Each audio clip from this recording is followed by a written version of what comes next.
जय हिंद। आपका स्वागत है आपके अपने YouTube channel belong to teaching centre में। तो आज हम लोग उपस्थित हैं अपने बायोलॉजी के इस सप्ताह के पहले क्लास में। Welcome to all guys in your biology classes. हम लोग आज अभी इस चैप्टर में पढ़ रहे हैं। हमारा चैप्टर है परिवहन, दैट मीन्स ट्रांसपोर्टेशन।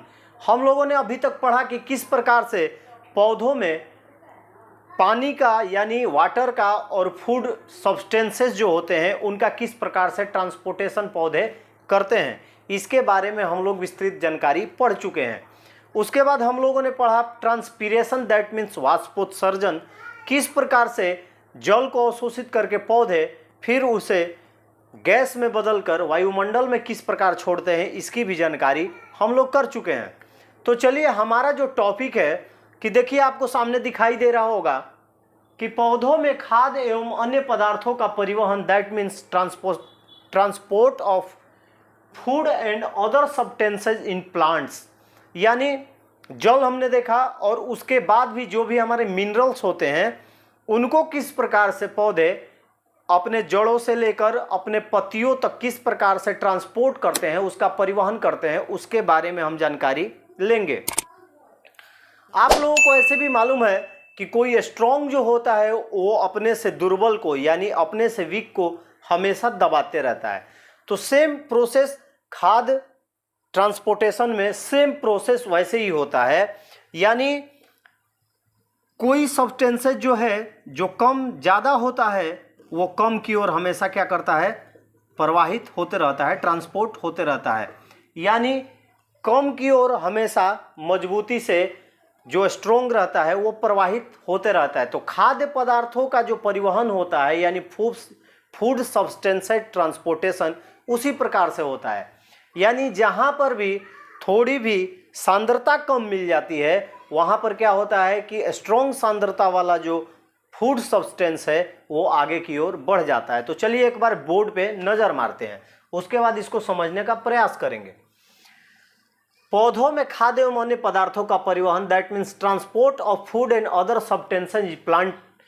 पौधों के एक भाग से दूसरे भाग में का खाद्य पदार्थों के जलीय घोल के आने जाने को खाद्य पदार्थों का स्थानांतरण कहा जाता है। खाद्य पदार्थों एवं अन्य पदार्थों का स्थानांतरण पौधों में सदा अधिक सांद्रता वाले भागों से कम सांद्रता वाले भागों को संभरण सिरे एवं कम सांद्रता वाले भागों को उपयोग सिरे कहा जाता है।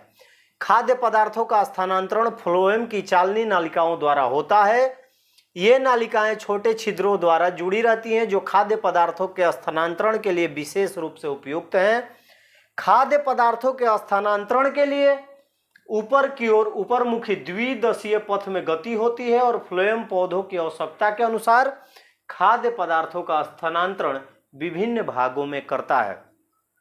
तो सबसे पहले देखिए कि कोई प्लांट है तो प्लांट के एक भाग से दूसरे भाग, ये फर्स्ट भाग मान लेते हैं, ये सेकंड भाग हो गया। तो यहाँ से खाद्य पदार्थ का यहाँ तक जो पहुँचना है इसी को लोग हम खाद्य पदार्थ का स्थानांतरण, that means transport of food substances कहा जाता है। यानी एक भाग से यानी one part to another part, उसी को हम लोग क्या कहेंगे, ट्रांसपोर्ट ऑफ फूड सब्सटेंसेस।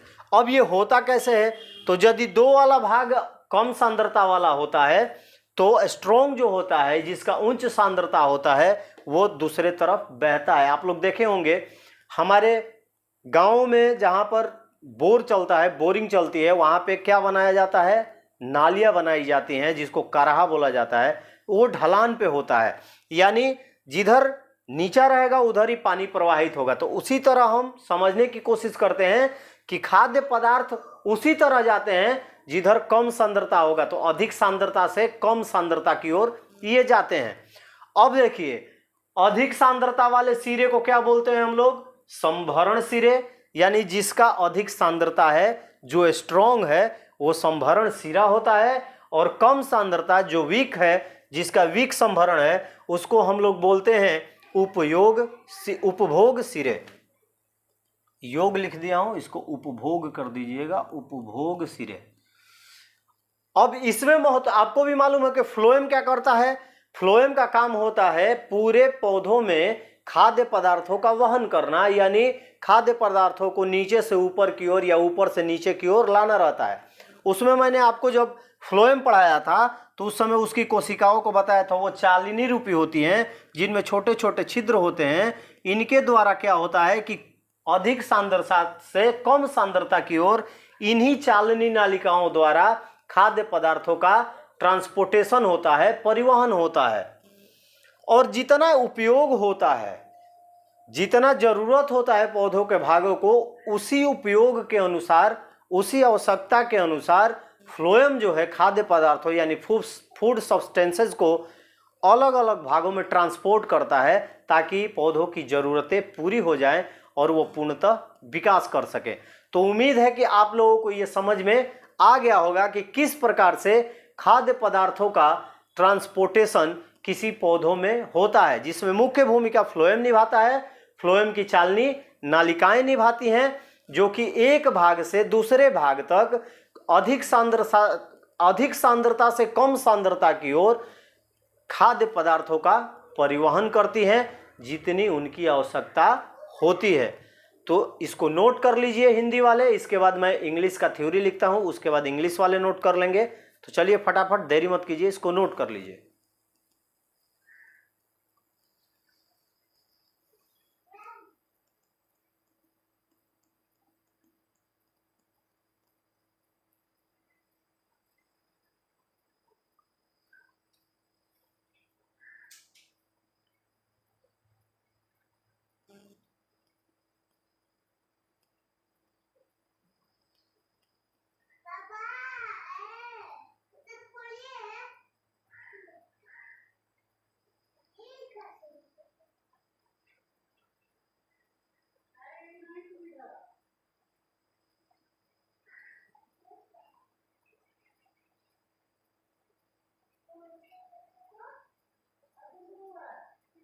उम्मीद है हिंदी वाले लोग समझ गए होंगे, आप लोगों को समझ में आ गया होगा कि खाद्य पदार्थों का स्थानांतरण किस प्रकार से पौधे अपने लिए करते हैं। चलिए एक बार इंग्लिश वालों के लिए एक बार नज़र डालते हैं बोर्ड पे, तो देखते हैं। The movement of the aqueous solution of a food substances from one part to the plant, one part of the plant to another is called translocation of food substances. यानी एक भाग से दूसरे भागों तक खाद्य पदार्थों का स्थानांतरण, यानी एक जगह से दूसरी जगह जाने को ही हम लोग खाद्य पदार्थों का स्थानांतरण कहते हैं।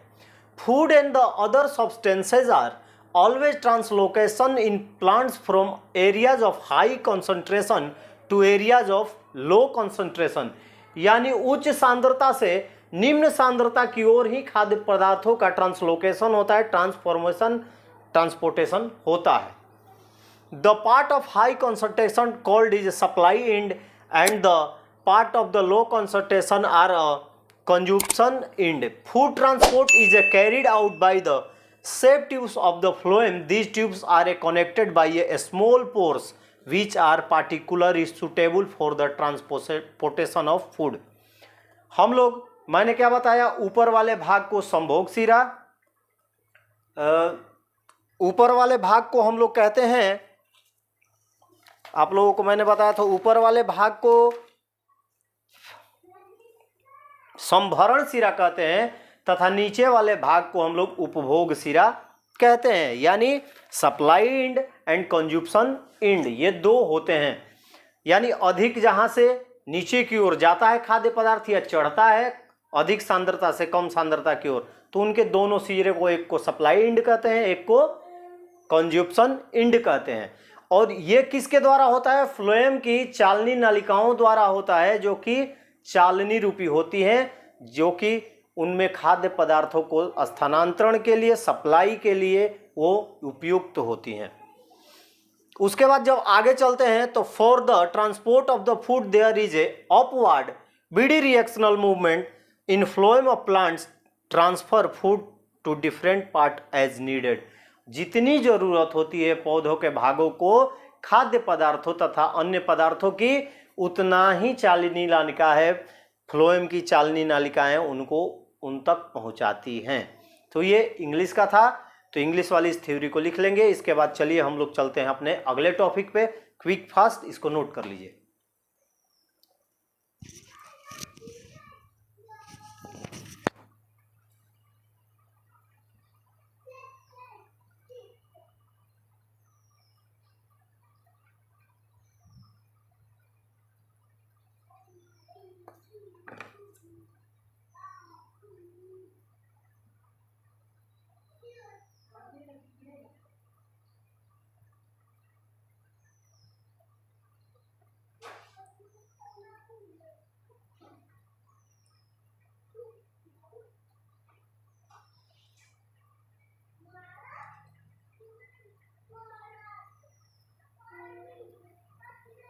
अभी तक हम लोग ने पढ़ा कि किस प्रकार से पौधे अपने लिए खाद्य पदार्थों तथा वाटर यानी जल का परिवहन करते हैं, ट्रांसपोर्टेशन करते हैं।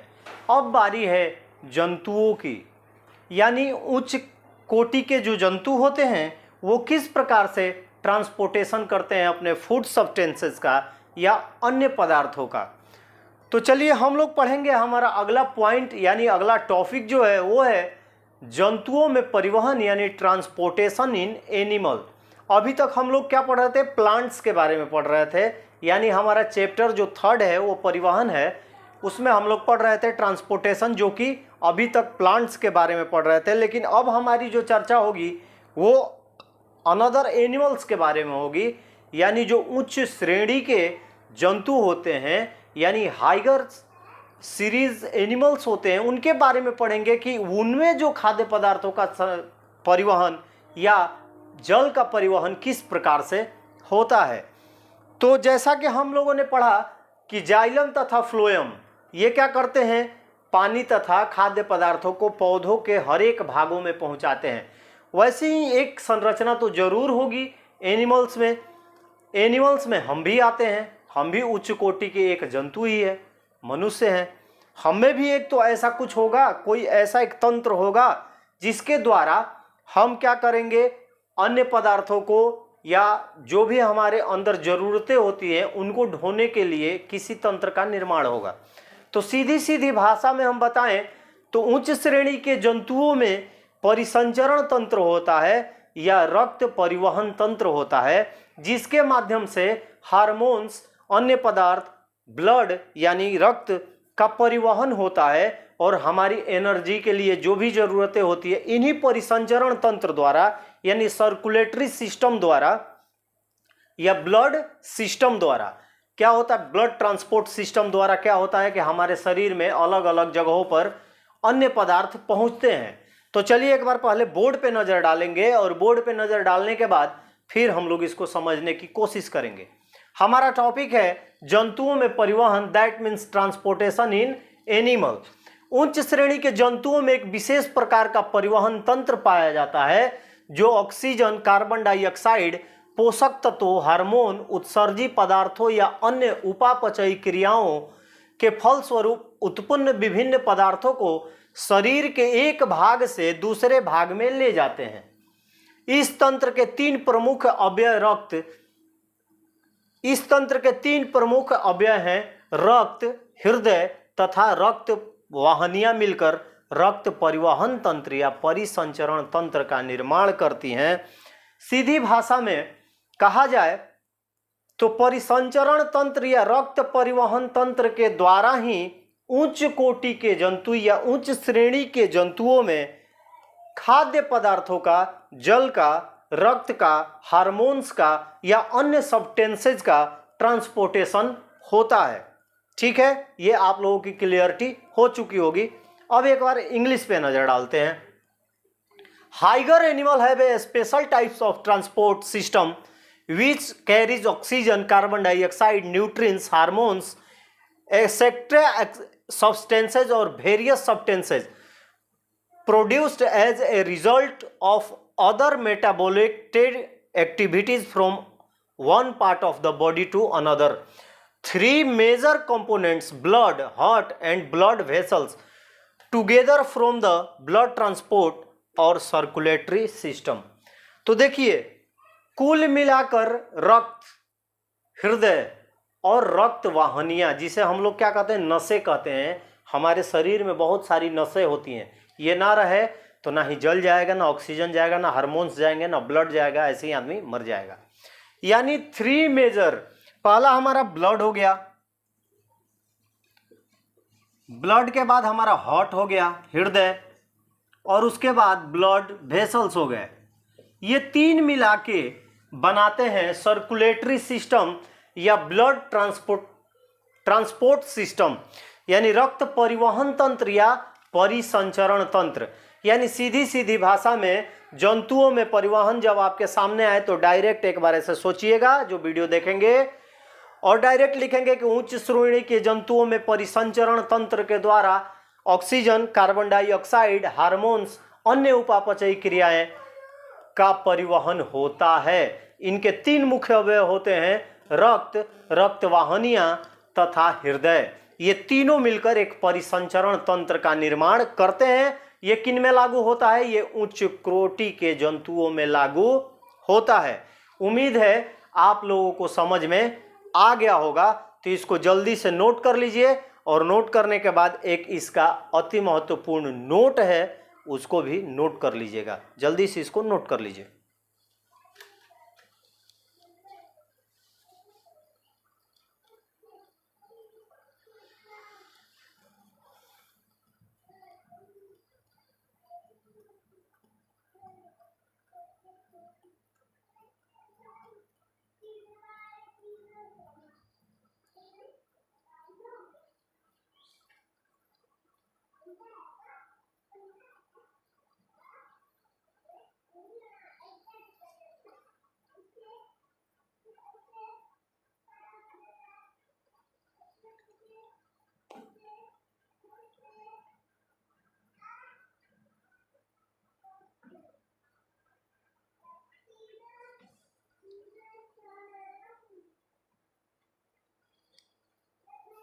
जैसा कि हम लोगों ने अभी पढ़ा जंतुओं में परिवहन, जिसमें आपकी क्लियरिटी हो चुकी है कि परिवहन तंत्र या रक्त परिवहन परिसंचरण तंत्र यानी सर्कुलेटरी सिस्टम या ब्लड ट्रांसपोर्ट सिस्टम, रक्त परिवहन के द्वारा जंतुओं में जो भी ज़रूरतें होती हैं उनका परिवहन होता है, ट्रांसपोर्टेशन होता है।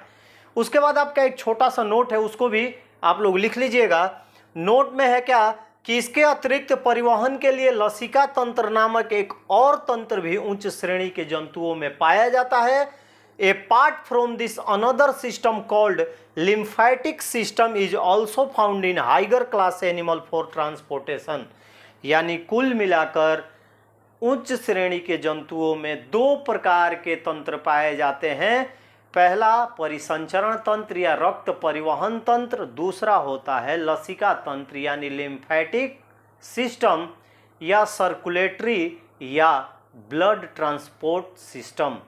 तो ये दोनों मिलकर उच्च श्रेणी के जंतुओं में अलग अलग यानी ऑक्सीजन, कार्बन डाइऑक्साइड, हार्मोन्स, अन्य यानी एक्स्ट्रा जो सब्सटेंसेज होते हैं उनको एक जगह से दूसरे भागों तक पहुंचाने का जो कार्य करता है वो परिसंचरण तंत्र के अंतर्गत या लसिका तंत्र के अंतर्गत आते हैं। इनके द्वारा ही उच्च श्रेणी के जंतुओं में अलग अलग भागों पर अलग अलग चीज़ों को पहुंचाया जाता है। तो ये रहा आप लोगों के क्लास का अंतिम टॉपिक। कल फिर मिलेंगे हम अगले क्लास में। तब तक के लिए आप सभी को जय हिंद। अपना ख्याल रखिएगा, बड़ों का सम्मान कीजिएगा। इसको नोट कर लीजिए।